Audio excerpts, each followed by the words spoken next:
Mayawati press conference कर रहे हैं, आपको सुनाते हैं। अर्पित करती हूँ। हालांकि हर वर्ष आज का दिन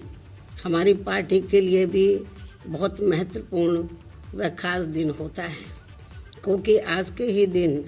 अर्थात बाबा साहब डॉक्टर भीमराव अंबेडकर की जयंती के शुभ अवसर पर ही दिनांक 14 अप्रैल सन 1984 को मान्यवर श्री कांशीराम जी द्वारा बीएसपी की स्थापना की गई थी, जिन्होंने अपनी पूरी जिंदगी बाबा साहब के मिशन के लिए समर्पित की है। इतना ही नहीं बल्कि पूरे देश में एकमात्र यही बीएसपी पार्टी है जो यहाँ जातिवादी, पूंजीवादी व संकीर्ण मानसिकता रखने वाली पार्टियों की सभी चुनौतियों का तथा उनके सभी साम दाम दंड भेद आदि हथकंडों का भी मुकाबला करते हुए बाबा साहब के मिशन को आगे बढ़ाने के लिए पूरे जी जान से लगी हुई है, जिसके लिए इन्हें बाबा साहब की सोच के मुताबिक चलकर यहाँ केंद्र व राज्यों में तथा अन्य सभी स्तर पर भी राजनीतिक सत्ता की मास्टर चाबी खुद अपने हाथों में लेनी होगी। और इसी खास मकसद से ही बीएसपी का गठन किया गया है। मुझे पूरी उम्मीद है कि बीएसपी के लोग बाबा साहब के इस सपने को जरूर साकार करेंगे। इसके साथ साथ यहाँ मैं ये भी कहना चाहूँगी कि केंद्र सरकार ने कोरोना वैक्सीन लगाने को लेकर जो इसे आज तक अर्थात 14 अप्रैल तक उत्सव के रूप में मनाने का विशेष अभियान चलाया हुआ है, ये अच्छी बात है। लेकिन यदि ये उत्सव खासकर यहाँ देश के गरीब एवं अन्य सभी ज़रूरतमंद लोगों को फ्री में वैक्सीन लगाने के रूप में मनाया जाता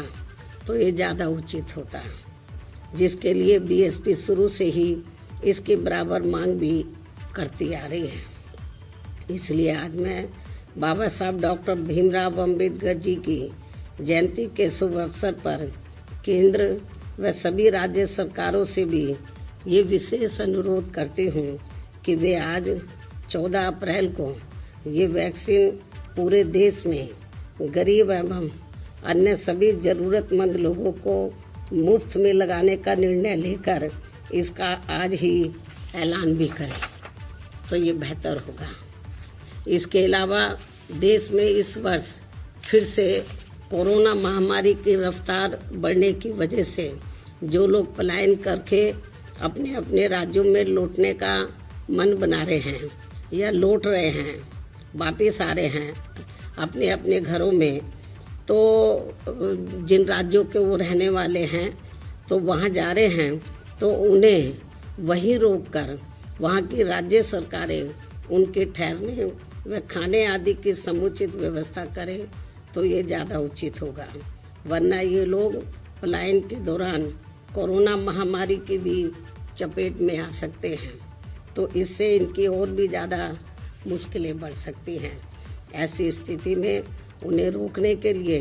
केंद्र की सरकार भी वहाँ की राज्य सरकारों की हर प्रकार से मदद जरूर करे। बीएसपी की ये मांग है और ऐसा किए जाने पर फिर यही बाबा साहब के प्रति इनकी सच्ची श्रद्धा भी होगी। इन कुछ खास अनुरोधों के साथ ही अब मैं पुनः बाबा साहब को अपने हार्दिक श्रद्धा सुमन अर्पित करते हुए अपनी बात यही समाप्त करती हूँ। लेकिन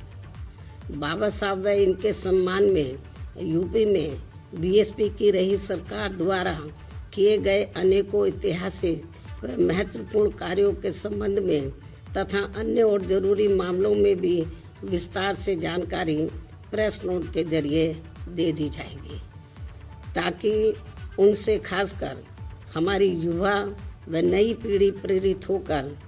तो इनकी मूवमेंट को आगे बढ़ाने में अपना योगदान देती रहे।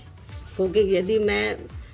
इसको लेकर विस्तार से अपनी बात रखती हूँ तो काफ़ी समय लग जाएगा, तो जो मैं बात अभी नहीं कह पा रही तो वो प्रेस नोट के जरिए पूरे देशवासियों को और मीडिया के माध्यम से पूरे देशवासियों तक और ख़ास तक युवा पीढ़ी तक मेरी बात जरूर पहुंच जाएगी। अब मैं अपनी बात को यही विराम देती हूं। धन्यवाद। जय भीम व जय भारत।